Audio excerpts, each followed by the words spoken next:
बिस्मिल्लाहिर्रहमानिर्रहीम। अस्सलाम वालेकुम स्टूडेंट्स। इस वीडियो में हम 9th class mathematics science group chapter number 1 exercise number 1.6 में मैट्रिक्स इन्वर्जन मेथड अंडरस्टैंड करेंगे। इसमें इस एक्सरसाइज में दो मेथड होते हैं और ये बहुत इंपॉर्टेंट क्वेश्चन है। ये एक्सरसाइज बहुत इंपॉर्टेंट है, इसमें से लॉन्ग क्वेश्चन आने के मैक्सिमम चांसेस होते हैं। तो आज की इस वीडियो में हम मैट्रिक्स इन्वर्जन मेथड को अब अंडरस्टैंड करेंगे। सबसे पहले आपने क्या करना है, सॉल्यूशन लिखना है। यहाँ पर ये इस एक्सरसाइज का 8th पार्ट में करवा रहा हूँ आपको। इसी पार्ट को मैं क्रैमर रूल से ऑलरेडी करवा चुका हूँ। अब इसी सिमिलर पार्ट को हम इन्वर्जन मेथड में समझने की कोशिश करेंगे। सबसे पहले आपने क्वेश्चन की दो जो इक्वेशंस दी हुई हैं वो लिख लेने हैं आपने। उसके बाद आपने लिखना है by writing in matrix form. Matrix form कैसे बनाते हैं मैं अपने प्रीवियस वीडियो में भी बता चुका हूँ कि x के साथ यहाँ पे जो कोफिशिएंट है उसको आपने बेटा यहाँ पे रो 1 में यूज़ करना है, और y के साथ जो यहाँ पे -4 है इसको भी रो 1 में यूज़ करना है। तो ये बन जाएगा 3 - 4। इसी तरह से x के साथ यहाँ पे 1 है और y के साथ यहाँ पे 2 है, तो ये आपने दोनों 1 और 2 रो 2 में यूज़ कर लेने हैं। एक्स वाई को हमेशा आपने वर्टिकल यूज़ करना है और इसका नाम कैपिटल X रखना है। पहले वाले मैट्रिक्स का नाम कैपिटल A रखना है। और 4 और 8 चूँकि इक्वेशन की राइट साइड पर हैं तो आपने इसको राइट साइड पे रखना है वर्टिकल सेंस में, और इसका नाम B रखना है। इसके बाद आपने ये डिसाइड करना है कि आप किस वे से इस क्वेश्चन को सॉल्व करना चाह रहे हैं। जैसा कि आपकी स्टेटमेंट में आपको जब क्वेश्चन पेपर आएगा बोर्ड में या जहाँ पर भी आप जब क्वेश्चन सॉल्व करते हैं अपने स्कूल लेवल पर या किसी भी प्लेटफॉर्म पर, तो क्वेश्चन की जो स्टेटमेंट होती है उसमें वाज़ेह तौर पे उसमें लिखा होता है कि इस क्वेश्चन को आपने क्रैमर से करना है, क्रैमर रूल से सॉल्व करना है या मैट्रिक्स इन्वर्जन मेथड से सॉल्व करना है। अगर ये क्वेश्चन मैट्रिक्स इन्वर्जन मेथड से आया हुआ है आपके क्वेश्चन पेपर में, तो फिर आप यहाँ पर इसको लिखेंगे according to matrix inversion method. ax equals to b इसका फॉर्मूला होगा, यहाँ पे लिखा हुआ है a capital X equals to b। यहीं से फॉर्मूला आपने तरतीब देना है। अब यहाँ पर बेटा एक समझने वाला पॉइंट ये है कि a जो है वो कैपिटल X से पहले आ रहा है, लेफ्ट साइड पर है। जब यहाँ से ये राइट साइड पर जाएगा तो इन्वर्स तो होगा, बट उसकी जो प्लेस होगी वो b से पहले होगी। ये इसका एक इम्पॉर्टेंट पॉइंट है, क्योंकि कुछ स्टूडेंट्स क्या करते हैं, वो इस a को जब राइट साइड पर मूव करते हैं तो वो b के बाद में उसको लिख देते हैं। तो स्टूडेंट्स आपको पता होना चाहिए ख़ास तौर पर मैट्रिसेस में कि ये जो मैट्रिसेस होते हैं ये नॉट कम्यूटेटिव होते हैं। मतलब A B is not equals to B, ये माना जाता है इनको। तो इसलिए इस पॉइंट को भी आपके माइंड में होना चाहिए कि ए इनवर्स अगर लेफ्ट साइड पर x से पहले है तो राइट साइड पर b से पहले आएगा, बेशक इन्वर्स होगा। तो ये आपकी इक्वेशन बनेगी और इसको हम कहेंगे main formula. Capital X equals to A inverse into B, that is going to be the main formula of this question. इस फार्मूले के तहत आप कैपिटल X को फाइंड आउट करेंगे। इसके बाद बेटा आपने क्या करना है, यहाँ पे लिखना है फर्स्ट। इट मीन्स कि फर्स्ट ऑफ ऑल आप किसको फाइंड करने जा रहे हैं, कौन सी चीज़ आपके पास सबसे नंबर 1 पे, मतलब आप के पास होनी चाहिए जिसको फाइंड करना ज़रूरी है, वो है ए इनवर्स। तो ए इनवर्स का फॉर्मूला आप ऑलरेडी अपनी एक्सरसाइज 1.5 में सीख चुके होंगे, तो यहाँ पर मैं उसको रिपीट कर देता हूँ। A inverse equals to adjoint A over A का डिटर्मिनेंट। एडजॉइंट कैसे लेते हैं बेटा, डायगनल वाइज आपने इनको कुछ तब्दीलियों के साथ लिखना होता है। तो जो इसका प्रिंसिपल डायगनल होता है दिस वन, इसकी जगह चेंज करनी होती है बेटा। अब यहाँ पे आप देख सकते हैं ए में 3 2 प्रिंसिपल डायगनल में आ रहे हैं। अगर मैं इन दोनों एलिमेंट्स की जगह चेंज करता हूँ तो 2 3 की जगह पे चला जाएगा और 3 2 की जगह पे आ जाएगा। So it will become 2 3 like this, 2 3। और जो सेकेंडरी डायगनल होता है इसका, उसमें सिंपली साइन चेंज करने होते हैं। अब यहाँ पे आप देख सकते हैं इट इज़ -4, इट इज़ +1, तो इनके जब साइन चेंज होंगे इट विल बिकम +4 -1। तो ये एडजॉइंट हम ले चुके हैं ए का। नीचे आप देखें फॉर्मूले में गौर करें तो आ रहा है ए डिटर्मिनेंट। इट मीन्स कि नीचे आपने डिनोमिनेटर में ए का डिटर्मिनेंट लिखना है और उसके बाद उसको सॉल्व करना है। राइट स्टूडेंट्स, अब हम इसको फर्दर सॉल्व करते हैं। तो यहाँ पे आप देखें कि एडजॉइंट जो मैंने लिया था वो ऑलरेडी अपनी शेप में है, लेकिन नीचे हम डिटर्मिनेंट उसका सॉल्व कर चुके हैं। 3 2 ज़ार 6 प्लस 4, 6 + 4 आपका 10 आंसर आएगा, और इस 10 को भी आप लेफ्ट साइड पर डिवाइड की सेंस में लिख लेंगे 1/10। अभी आप इसको हर एक के साथ डिवाइड ना करें। मैं अपने स्टूडेंट्स को यही रिकमेंड करता हूँ कि अभी अगर आप इन्वर्जन मेथड कर रहे हैं तो अभी आप इस स्टेज पर जब आएँ तो अभी आप इसको डिवाइड ना किया करें, बिकॉज अगर डिवाइड करेंगे तो कुछ फ्रैक्शंस अंदर बन जाएंगी, और फ्रैक्शंस के साथ मल्टीप्लिकेशन स्टूडेंट के लिए थोड़ी डिफ़िकल्ट हो जाती है। तो अपने लिए आसान रास्ता चूज़ करें ताकि आप जो है वो ईज़िली अपने आंसर को अचीव कर लें। मुश्किल रास्ता चूज़ करेंगे तो उसमें गलती के चांसेस जो हैं वो बढ़ जाएंगे। तो इस चीज़ को अवॉइड करने के लिए आप इजी वे में रहेंगे तो आपके लिए ज़्यादा जो है वो आसानी रहेगी। नाउ इक्वेशन 1 विल बी, अब इसके नीचे आपने लिखना है इक्वेशन 1 विल बी, यानी कि अब आपकी जो मेन इक्वेशन थी जिसको आपने मेन फॉर्मूले की इक्वेशन कहा था यहाँ पर, this one capital X equals to A inverse B, इसके अंदर अब आपने A इनवर्स की वैल्यू भी पुट करनी है और B की वैल्यू भी पुट करनी है। उसको फर्दर हम सॉल्व करेंगे ताकि हम कैपिटल X के आंसर्स फाइंड आउट कर सकें। तो यहाँ पे बेटा देखें कैपिटल X इक्वल्स टू 1/10, आगे मैट्रिक्स में 2 4 -1 3 जो कि ऑलरेडी ऊपर A इनवर्स का हमने हासिल किया, और इसके आगे जो 4 8 है वो B के मैट्रिक्स को रिप्रेजेंट कर रहा है। अब यहाँ पर बेटा आपने इन दो मैट्रिसेस को मल्टीप्लाई करना है, first row with first column, then second row with first column, क्योंकि यहाँ पर जस्ट फर्स्ट कॉलम है, 2 कॉलम्स नहीं है। तो इसी मेथड को हम अप्लाई करते हैं। First row with first column that means कि जो फर्स्ट रो का फर्स्ट एलिमेंट है विच इज़ 2, वो फर्स्ट कॉलम के फर्स्ट एलिमेंट के साथ अपनी मल्टीप्लिकेशन का लिंक डेवलप करेगा। राइट स्टूडेंट्स, अब इसको मैं थोड़ा सा आपके लिए आसान कर देता हूँ कि आपने इसको किस तरीके से मल्टीप्लाई करना है। इस 2 को आपने मल्टीप्लाई करना है इस 4 के साथ, और इस 4 को आपने मल्टीप्लाई करना है इस 8 के साथ। यहाँ से आपने रो वाइज मूव करना है, यहाँ से आपने कॉलम वाइज मूव करना है, लाइक दिस। 2 4s are 8, और मल्टीप्लाई में हमेशा साइन प्लस का आएगा दरमियान में। 4 8s are 32, 32 and 8 40। इसी तरह से बेटा आपने ये सेकंड रो को भी 1 by 1 इस कॉलम की 2 एंट्रीज के साथ मल्टीप्लाई करना है। -1 with 4 it will give you -4, plus 3 into 8 it will give you 24। अब यहाँ पर बेटा देखें 8 + 32 is 40, और -4 + 24 आपको आंसर 20 की सेंस में देगा। अब आप जो है वो यहाँ पे इस स्टेज पे जब आप आ जाएंगे तो इस डिवाइडेड बाय 10 को यूज़ करेंगे। 1/10 मीन्स कि 10 से आपने इन दोनों अमाउंट्स को डिवाइड करना है। तो 40 divided by 10 and 20 divided by 10।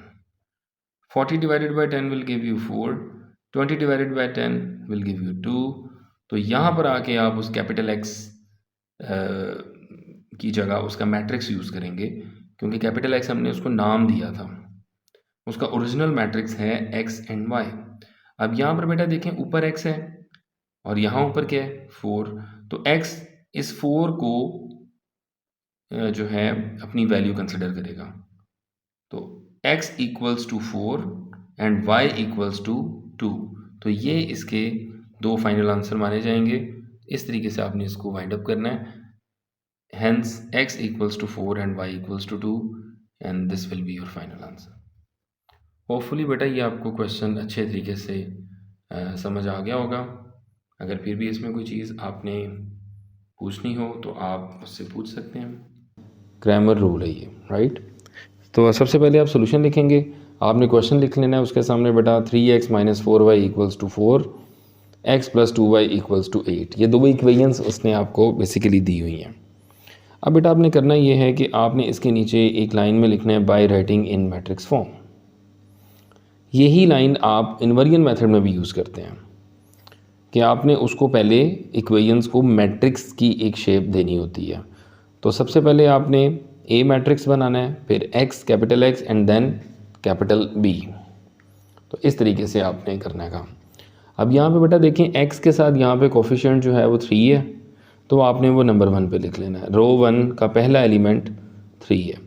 y के साथ यहाँ पे देखें -4 है, तो यहाँ पर आपने y की जगह -4 लिख लेना है। तो रो 1 की जो दो मेंबर्स हैं रो 1 के वो कंप्लीट हो चुके हैं। अब रो 2 जब आपने बनानी है तो उसमें x के साथ यहाँ पर देखें कोई भी नंबर आपको नज़र नहीं आ रहा कोफिशिएंट, तो यहाँ पर जिसके साथ कुछ ना हो वहाँ 1 होता है बेटा। तो इस 1 को आपने यहाँ रो 2 के फर्स्ट एलिमेंट की जगह पर यूज़ करना है। इसी तरह से रो 2 का जो सेकंड एलिमेंट है वो 2 होगा, क्योंकि y के साथ यहाँ पे +2 है, तो प्लस यहाँ यूज़ करने की ज़रूरत नहीं है, वो ऑटोमेटिकली प्लस ही कंसिडर होगा। इस तरह से बेटा आपने ये जो सेकंड मैट्रिक्स बनाना है वो वर्टिकल वाइज बनाना होता है। जस्ट x एंड y लिखना है आपने इन वर्टिकल सेंस, और इक्वल टू का जो सिंबल है वो यहाँ पे रहेगा, जैसे कि दरमियान में इक्वल टू का आ रहा है निशान। और यहाँ पर देखें बच्चे राइट साइड पर ऊपर 4 है, नीचे 8 है, तो इस 4 को आप यहाँ यूज़ करेंगे कॉलम 1 की फर्स्ट मेंबर पे, और 8 को आप कॉलम 1 के सेकंड मेंबर पे यूज़ करेंगे। यानी कि इसको भी आपने वर्टिकल सेंस में लिखना है, x को भी वर्टिकल सेंस में, कैपिटल B को भी वर्टिकल सेंस में, और जो आपका है कैपिटल A वो इस तरह से स्क्वायर मैट्रिक्स के सेंस में होगा, जिसमें 2 रोज़ 2 कॉलम्स,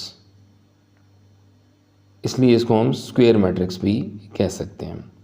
इसके बाद बेटा आपने यहाँ पर एक स्टेटमेंट जारी करनी है अकॉर्डिंग टू क्रैमर्स रूल। चूँकि हम ये क्रैमर्स रूल से कर रहे हैं इसलिए आप यहाँ पर लिखेंगे अकॉर्डिंग टू क्रैमर्स रूल, यानी कि आप उसको एक बताएंगे, ट्रैक बताएंगे कि आप किस ट्रैक से अपने टारगेट को कैच करने जा रहे हैं। तो दिस इज़ योर ट्रैक। अब यहाँ पर आपने उसको बता दिया कि हम क्रैमर से ये क्वेश्चन सॉल्व करने जा रहे हैं, तो इसलिए आपको ये दो फार्मूलाज उसके नीचे बताने पड़ेंगे बेटा। तो नंबर 1 स्मॉल x आप कैसे फाइंड कर सकते हैं, ax determinant over a determinant. Same like that जो स्मॉल y का फार्मूला बनेगा यहाँ पर वो ay determinant over a determinant होगा। तो ये दो फार्मूलाज बेसिकली क्रैमर रूल को शो करते हैं कि हमने डिटर्मिनेंट की मदद से x और y की वैल्यूज़ को फाइंड करना है। इसके बाद बेटा आपने क्या लिखना है, first we shall find a determinant. हम a डिटर्मिनेंट सबसे पहले इसलिए फाइंड करेंगे कि अगर हमारे a डिटर्मिनेंट का आंसर बिलफर्ज 0 आ जाता है तो आपका सोल्यूशन एग्जिस्ट नहीं करेगा। तो आप सिंपली यहाँ पे लिख देंगे सोल्यूशन डज नॉट एग्जिस्ट या सोल्यूशन इज़ नॉट पॉसिबल, तो आपका क्वेश्चन कंप्लीट हो जाएगा। फिर आपको x और y की वैल्यूज़ निकालने की ज़रूरत नहीं होगी।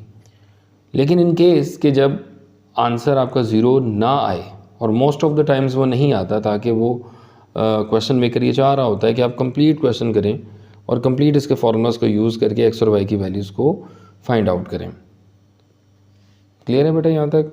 अब यहाँ पर आपने क्या करना है इसके बाद कि आपने इसका डिटर्मिनेंट फाइंड आउट करना है। तो यहाँ पे आप देख सकते हैं डिटर्मिनेंट आप ऑलरेडी जानते होंगे कैसे फाइंड करते हैं। इस 3 को इस 2 के साथ मल्टीप्लाई करना है, ऐसे डायगोनल वाइज मल्टीप्लिकेशन होती है। 3 को 2 से मल्टीप्लाई करना है, 3 2 ज़ार 6, फिर माइनस फार्मूले का यूज़ करना है आपने दरमियान में, और एक माइनस ये आपने देखें 4 के साथ आ रहा है, तो ये बन जाएगा -4 × 1, 4 1 ज़ार 4, ये माइनस और फार्मूले का माइनस मिलकर हो जाएंगे प्लस। तो आप सिंपली लिखेंगे 6 + 4 = 10 which is not equals to 0, मतलब 10 जो है वो 0 के इक्वल नहीं होता, इसका क्या मतलब निकलता है? इसका ये मतलब निकलता है this implies that solution exist. इसका ये मतलब निकलता है कि सोल्यूशन जो है वो एग्जिस्ट करता है, सोल्यूशन इसका पॉसिबल है। तो अगर इसका सोल्यूशन पॉसिबल है तो हम आगे ये स्टेप्स करेंगे। नाउ ए एक्स डिटर्मिनेंट हम फाइंड आउट करेंगे। कैसे? ये मैंने कैसे बनाया यहाँ पर, इस चीज़ को अब हम समझने की कोशिश करते हैं। तो बेटा यहाँ पर हमने शुरू में एक बी मैट्रिक्स मेकअप किया था विच इज़ 4 8। हम यहाँ से इसको लिफ्ट अप करेंगे और ए मैट्रिक्स का जहाँ पर कॉलम 1 है उस कॉलम 1 की दोनों एंट्रीज़ को हम हाइड करेंगे, हम इनको यूज़ नहीं करेंगे। 3 और 1 को हम यूज़ नहीं करेंगे, बल्कि 3 और 1 की जगह पर हम 4 और 8 को यूज़ करेंगे। तो आप ए एक्स का डिटर्मिनेंट इस तरीके से फाइंड आउट कर सकते हैं। अगर हम 4 और 8 को कॉलम 2 के साथ रिप्लेस करते हैं, मैट्रिक्स ए के कॉलम 2 के साथ अगर हम रिप्लेस करें, यानी कि -4 और 2 हम ना लिखें, इसको हम हाइड कर लें, और इस सेकंड कॉलम की जगह पर हम अगर 4 और 8 को यूज़ करते हैं तो वो ए वाई के डिटर्मिनेंट को शो करता है। होपफुली आपने ये चीज़ अंडरस्टैंड कर ली होगी। अब मैं इसको आपके सामने प्रेजेंट करता हूँ। तो यहाँ पर बेटा देखें, इसको कैलकुलेट करते हैं। 4 और 8 आया कॉलम 1 पे, चूँकि हम ए एक्स डिटर्मिनेंट फाइंड कर रहे हैं। और यहाँ पर आप देख सकते हैं कि 4 और 8 को मैंने कहाँ यूज़ किया है? कॉलम 2 पे। ये आपके ये जो वर्किंग है ये हम पैरेलल करेंगे आमने सामने, ताकि एक तो आपको समझने में आसानी हो, दूसरा ये काम जो है वो प्रेजेंटेशन में भी अच्छा लगता है। और इसी तरीके से आपने वहाँ करना है बोर्ड में कि आप ए एक्स का डिटर्मिनेंट अगर लेफ़्ट साइड पे कर रहे हैं तो उसके बिल्कुल सामने ए वाई का डिटर्मिनेंट आप फाइंड आउट करें। आप दरमियान में एक लाइन भी यूज़ कर सकते हैं और कोमास वगैरह भी यूज़ कर सकते हैं इस तरीके से। ठीक है बेटा, अब यहाँ पर बच्चे आपने क्या करना है, इसका सिंपली डिटर्मिनेंट का फॉर्मूला लगाना है। 4 2s are 8 माइनस एक फार्मूले का और एक माइनस ये, प्लस 8 4s are 32, 32 एंड 8 40। तो आप ए एक्स डिटर्मिनेंट का आंसर निकालने में कामयाब हो चुके हैं विच इज़ 40। अब देखते हैं ए वाई का डिटर्मिनेंट क्या आएगा। 3 8s are 24 minus 4 1s are 4। 24 में से 4 माइनस करें विच इज़ 20। तो दो आंसर हमारे पास आ चुके हैं। ए एक्स का determinant that is equals to 40 and A Y का determinant which is equals to 20। अब इन आंसर्स को हम फार्मूलाज के अंदर यूज़ करेंगे जो ऑलरेडी हम क्रैमर रूल के नीचे लिख चुके हैं। एक्स का फार्मूला है ए एक्स का determinant divided by A determinant, Y का फार्मूला है A Y determinant over A determinant. अब हम इन वैल्यूज़ को वहाँ यूज़ करते हैं बेटा जी। तो बेटा इसके बाद आपने सिंपली लिखना है फाइनली, और x equals to A X determinant की वैल्यू 40 थी, हमने उसकी जगह पर 40 यूज़ किया। ए डिटर्मिनेंट 10 था, हमने उसकी जगह 10 यूज़ किया। 40 को 10 पर डिवाइड करेंगे, you will gate 4। So the answer of x is 4। Same like that आपने 20 को यूज़ किया ए वाई डिटर्मिनेंट की जगह पर और 10 को यूज़ किया ए डिटर्मिनेंट की जगह पर। After dividing you will get 2। So ये आपके फाइनल आंसर्स माने जाएंगे। y equals to 2 and x equals to 4। तो ये है तरीकाकार मेरा बेटा, आपने इस तरीके से ये क्रैमर रूल को सॉल्व करना है। होपफुली ये आपको अच्छे तरीके से समझ आ गया होगा। अगर इसमें कोई भी बात आपने पूछनी हो तो आप मुझसे पूछ सकते हैं। अपना ख्याल रखिएगा बेटा। अल्लाह हाफ़िज़।